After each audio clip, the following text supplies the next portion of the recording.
Hello everyone, Elite Clockwoman here. This day has come, and we finally got the 40th episode, which is 7 minutes long.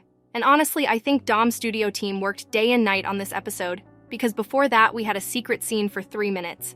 And in total, domstudio was able to make 10 minutes of content for us in just 1 week. And honestly, I can't believe it. The guys really put a lot of work into this episode, and we have to give them some respect for that. And need I say that this episode was the best episode ever? I don't think I need to say much because this episode was on a different level than the others. We saw an incredibly epic battle of the Titans with incredibly epic music. And at the end, we finally got to see G-Man, who will most likely be cooking our Titans. But we'll talk about all the details in my analysis. And I also have exclusive information about what awaits us after episode 40. And I will also share it with you in the video itself. Overall, we have a lot to talk about. So make sure you stay to the end, as this analysis will be one of the most important ones I've done. But before we get into that, make sure to like and subscribe if you think the 40th episode was one of the best. And here we go! The episode starts off with Mommy and the Speaker Man fighting against the minions. And after the guys killed some minions, they looked up into the sky and saw that these dudes weren't running out at all. But just in time, we saw 2 TVs that started frying the dudes with their yellow beams. And a second later, we saw Titan TV Man, who came back from the main lab building. It's funny that his back is on fire, but bro doesn't seem to care at all. And then we saw something new, because for the first time ever, we saw the Minion Grand Boss. And to be honest, I saw him in an exclusive video, but decided not to talk about it because the quality was really bad, and I couldn't tell exactly who it was. The boss brought in 1 billion of these dudes to finally destroy our Titans, and the most epic battle we've ever seen began, even though these Titans never fought together. But they showed good teamwork, as they fought unitedly against a lot of these dudes. We saw Mommy's new ability when she used her core to activate some sort of white wave that kept the mutants from getting close to her, and it was insane. And then she and Speakerman started killing all the mutants in their path until the Titans got back together. And Bro TV Man decided to borrow Speakerman's axe, leaving him unarmed. And it seems Bro forgot that he had his own sword and didn't need to borrow the axe. But either way, what he would do with that axe would be worth it, since Bro showed a crazy skill of wielding the axe as he killed minions with one precise blow. But suddenly, the minions boss went for a ram and knocked down TV Man. By the way, pay attention to the hat of this guy. Bro looks like some pirate from One Piece for real, and like crazy started feeding TV Man with bullets from his machine guns.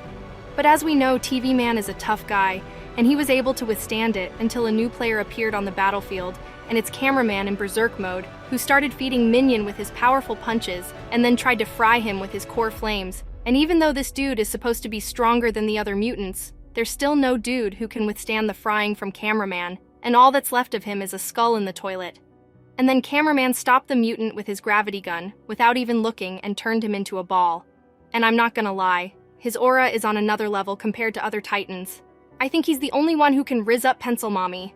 I hope they survive this battle so he can do it. After he turned the mutant into a ball, he saw the other enemies and went to do the same thing to them. And Bro TV Man even looked at him and said, "What's up with this dude? He's too much of a tough guy." And the Speaker Man himself was shocked by it and just waved his hands. But when the Pencil Mommy turned her head to look up in the air, I noticed something strange, because you could see the letters TS on her neck. Honestly, I have no idea what it is. Maybe it's some kind of rendering bug, or it was added intentionally. But agree, it's an interesting detail.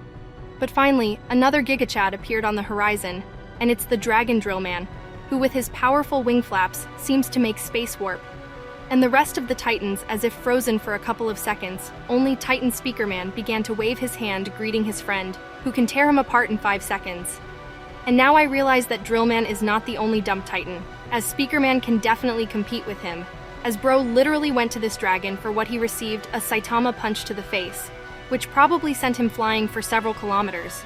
Because we know what happened to Nemesis when he received that Saitama punch. The Bro literally flew all over the map.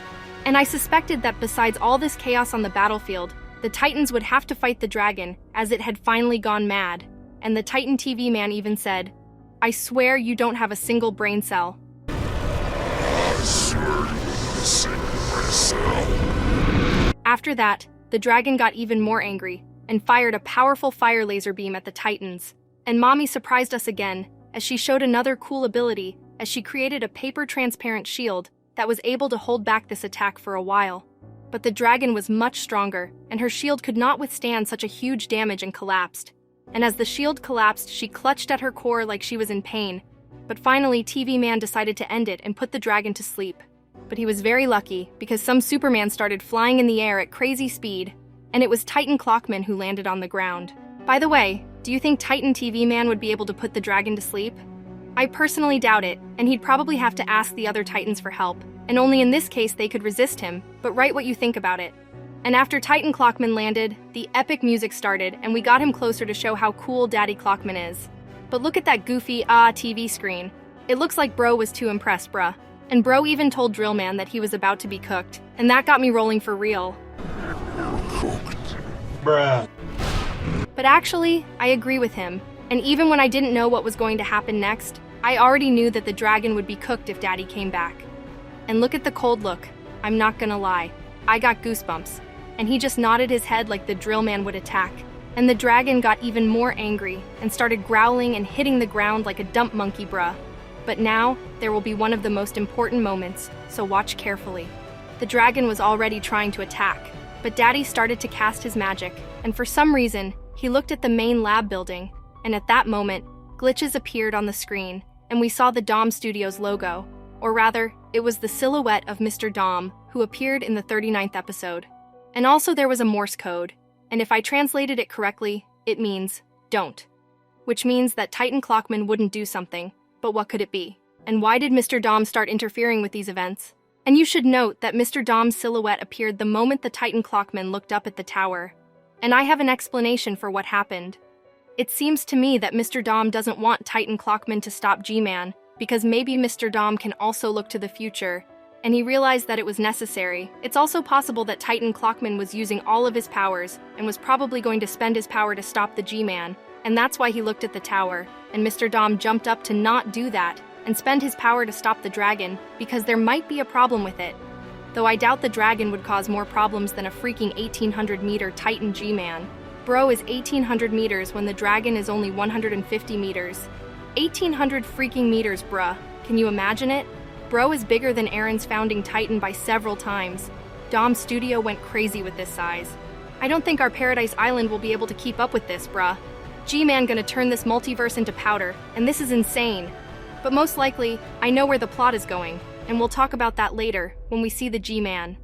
And about Mr. Dom's silhouette, I already said my thoughts, but as always it's only theories, and we will not be able to figure out what he is up to until the time comes. But maybe we will know more about it when the season compilation comes out, where there will be a secret scene with YouTubers. By the way, Dom Studio told me that after episode 40, we will see a compilation of several seasons, and there we will see the YouTubers who tried to blow up Big Ben. And if you watch my videos, you know that I suspect, or rather I am sure that the YouTubers are working for Mr. Dom, and since we will see them, we may learn more about Mr. Dom's plan. After the Clockman cast his magic, he said, "Order, calm down," which made the dragon obey Daddy's order. And this is another cheat ability because as far as I understand, this ability can be used on anyone. But of course, there are some limitations that we don't know about. And I was wondering if Titan Clockman could subdue G-Man in this way. Maybe that's what he was thinking when he looked at the tower. But in any case, the G-Man is protected by the plot armor, and it's unlikely we'd see anything like that. And after the dragon completely calmed down, we finally saw all the Titans got together for the first time ever.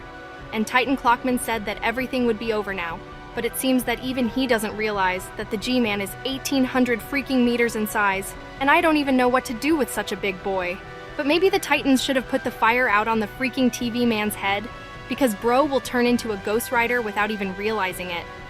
Anyways, then there was this epic moment where all the Titans are heading towards the main lab building, and it looks really awesome. But then the scene changed, and we were inside the base with our bald friend Kleiner. And he started yapping that the G-Man wouldn't worry, and that the agents wouldn't be able to hack into his system anymore. And he started pulling the lever, and the party began as we saw the process complete, and 100% ready. And all the stuff that was attached to the body started falling off, and we were finally shown that cold and scary look. And finally we saw our old bald friend SKIBIDI scientist, who had been in the middle of nowhere all this time. But he left us again, using his teleporter. A big claw appeared from the ground and cut the building in half, and the little agents had to get out of there because their plan had failed and they couldn't stop it. And the big TV man teleported everyone to a safe place, while there is still a safe place. Because when G-Man starts the party, there's no safe place to be because Bros definitely rewatched the Attack on Titan and will be doing his apocalypse. And we saw his blade that began to destroy everything, and G-Man's body began to appear from the ground, which made our Titans sweat because Drillman had to activate the energy shield for the first time. And then there was a dark screen for a while, and finally we saw G-Man in its final form. And goddamn, Bro looks amazing. His aura can be even compared to that of the chair from the original series by Boom. Bro's really in 8K HD. But that's not all, as there are many other mutants, and it looks like the toilets are very carefully prepared for this apocalypse, as they have a whole army, as well as pay attention to the small G-Man zombies, who will also fight against the Alliance. And I'm shocked at how much the toilets have thought of everything in detail. We also saw a SKIBIDI magnet on board, and it looks like this is the same dude from episode 11, which seems to be resurrected, because I was sure that Speaker Man killed him. And in general, the G-Man is like a big ship with its own army and guns and everything you need to start the apocalypse. And look how huge it is compared to our Titans. It's really amazing. And then TV Man was surprised at how huge the G-Man is, but he also thought it was strange that the G-Man didn't attack them, and now you will find out why. And then, out of nowhere, Chief Drillman came out, who said that G-Man was going to destroy the headquarters, and that the toilets were using their tactics against them. Because if you remember, the agents always tried to destroy the toilets' headquarters, and now the toilets have realized that this is a good tactic, and are going to destroy all the agents' headquarters. But I don't know how they are supposed to locate these headquarters, because the toilets hardly know where they are. But if the G-Man destroys everything on his way, he'll eventually stumble upon their headquarters. And Chief Drillman also said the obvious thing, like, if the toilets destroy their headquarters, there's no place to retreat and get improvements. Well, we get it anyway, but thanks, bro. He also said that G-Man's ignoring them because he knows they're gonna chase him anyway, and Titans needs to stop him at all costs. But unfortunately, the episode ended at this point, and we'll have to wait for the continuation. But this episode is literally the best one for me. But Mr. T-Rex once said that episode 41 will be even better than this one, because they will reveal some very important character in the series. And I think I know who it's gonna be. And maybe in episode 41, we'll find out what was hidden under the tower all this time, and probably it's the character that domstudio is talking about. Also check out the description for the episode. It's the G-Man, inspired by Attack on Titan. And for those who don't know, we are literally rewatching season 4 of the Attack on Titan, bruh. By the way, now there will be spoilers for the anime Attack on Titan. So who is going to watch this anime? You better not look any further. Okay. This city where the main lab building is located is the same legendary city from the Attack on Titan. Also, the plot around G-Man and G-Man himself is a plot similar to the one that was in Season 4, when Eren became a founding Titan and turned into the same big guy as G-Man, and together with his army, he wanted to destroy the whole world, and he almost succeeded. And for those who don't believe that a big guy like G-Man can't be stopped, then remember the Attack on Titan, as Eren was stopped there. Although it might have seemed like they didn't stand a chance at first. And Mr. T-Rex is a big fan of Attack on Titan, and he even used some moves from battles in some episodes. And since I'm also a fan of this anime, I totally understand what's going on here. So G-Man like Eren and wants to destroy everything, and he will slowly move towards his goal, while the other Titans try to stop him. But can he be stopped? I say yes, but at what cost? At the cost of the lives of a few Titans, if you ask me. In short, we will lose important characters. They will sacrifice themselves for others, and it is unlikely that we will see an endless rescue of characters as it was before. So I think it is time to rewatch the last episodes of Attack on Titan, because I think the plot will be similar. But that's all I have to say. Elite Clockwoman out.